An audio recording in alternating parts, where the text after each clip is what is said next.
There, YouTube. My name is Edgar, and I am the Walmart technician.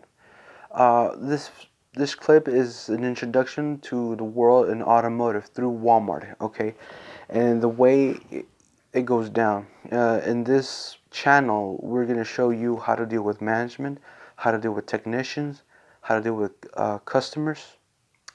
Okay, and I will share my experiences with you guys. I will share procedures with you guys and how to handle these people and how to handle situations so you can be a successful automotive technician in the future and maybe sometimes make a career out of it. I know I have. I started at Walmart and I'm currently employed. I also go to college and I'm trying to get my ASCs, if you can see it right here.